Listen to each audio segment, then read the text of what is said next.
l'épicerie Vivre en vrac, c'est une épicerie écologique. Je dis écologique parce que j'encourage les gens qui viennent faire les courses ici à apporter leur propre contenant. Fait qu'on achète en vrac, on ne fait pas de pollution, et puis comme tout est biologique aussi, on ne fait pas de pollution dans notre corps ni sur la planète.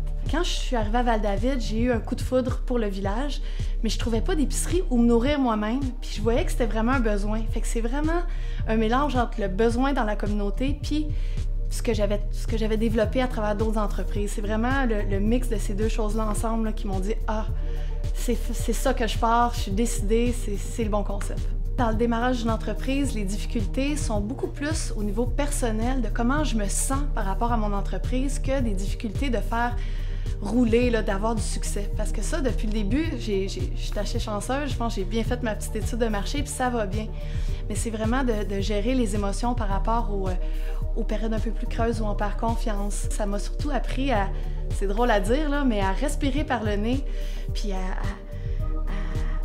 prendre un petit peu moins personnel, parce que souvent, quand c'est notre entreprise, c'est comme notre bébé.